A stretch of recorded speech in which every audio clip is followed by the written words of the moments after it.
Hello children. इस भाग में हम सुदामा चरित के बाकी के पदों का अध्ययन करेंगे।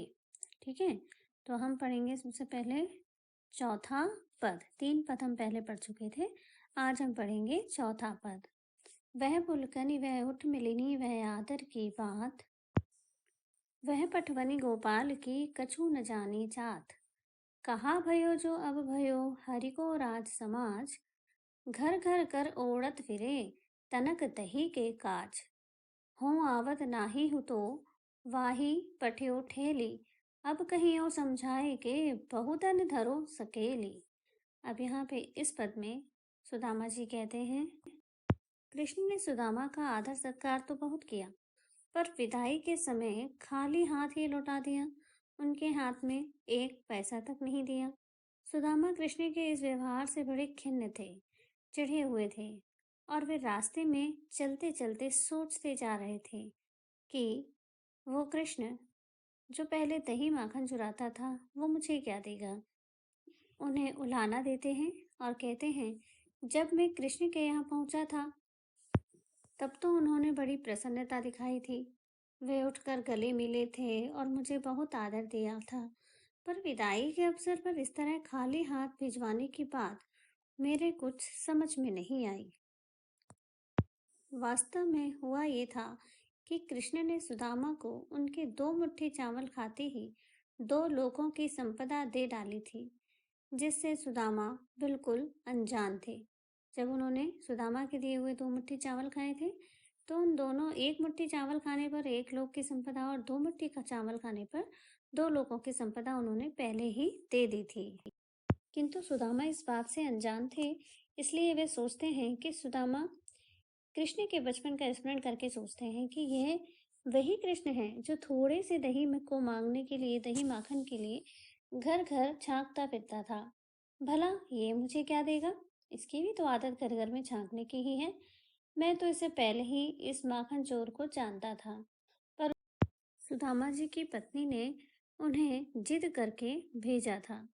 अब वो सोचते हैं कि मैं जाकर अपनी पत्नी से कहूँगा, लो, बहुत सा धन दिया है श्री कृष्ण ने, अब इसे संभाल कर रखो। अर्थात वास्तव में तो सुदामा खिन्न थे ही, चिढ़े हुए थे, क्योंकि कृष्ण ने उन्हें कोई उपहार नहीं दिया था। ठीक है, उन्हें अपना इतनी दूर आना सार्थक नहीं लग रहा था। ठीक है, और क्योंकि वे आना भी नहीं चाहते थे, तो अब अपनी पत्नी को उलाहना दे रहे हैं। अब हालत यह थी कि जो चावल वे मांग कर लाए थे श्री कृष्ण को देने के लिए, वो श्री कृष्ण को दे चुके थे। अब बदले में खाली हाथ ही वापस आ रहे थे, उनके पास कुछ भी नहीं था। तो ये बात उनको थोड़ी सी अखर रही थी। अब अगला पद है, वैसुई राज समाज बने गजबाजी घने मन संभ्रम छायो, केंधो पर्यो कहूँ मारक भूली, के फिर के मैं अब द्वारिका आयो। भौन बिलो के वे कोमन लोचत सोचत ही अब गांव मझायो, पूंछत पांडे फिरे सबसों पर झोपड़ी को कहूँ खोज न पायो। अब श्री कृष्ण को अपनी झोपड़ी नहीं मिल रही है। वो द्वारिका से अपनी नगरी को पहुंच चुके हैं। अब वहां की शोभा कुछ और ही थी, तो अब वे थोड़े चकित से हो जाते हैं। अपने मित्र श्री कृष्ण से भेंट करके सुदामा खाली हाथ अपने गांव भर में लौट आए थे।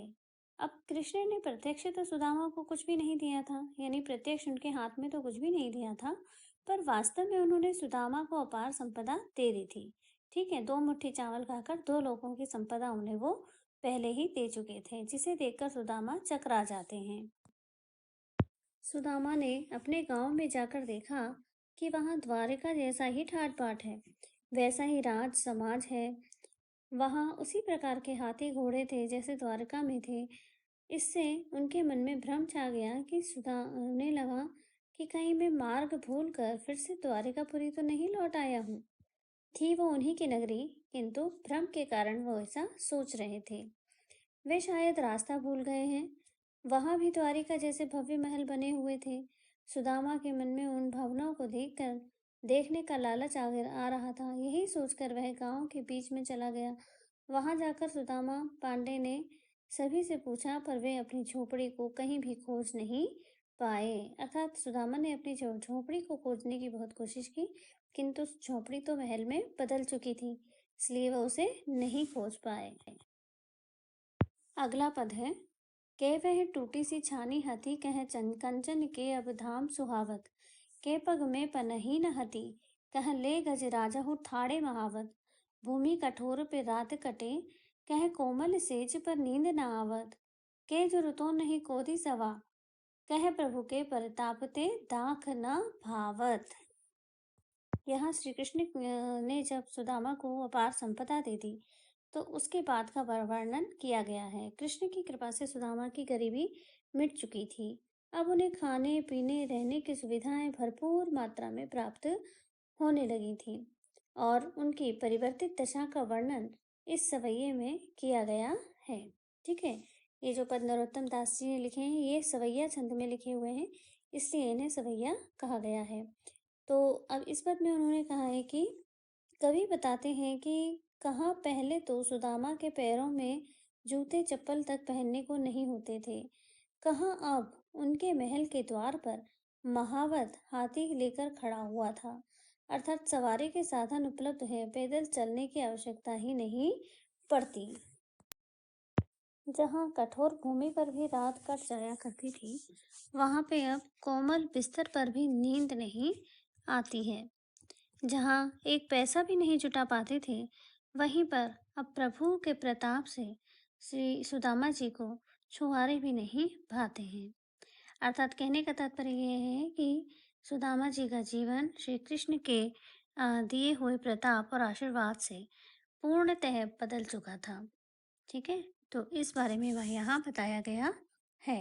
ये संदर्भ प्रसंगार्थ आप अपनी कॉपी में लिख लेंगे।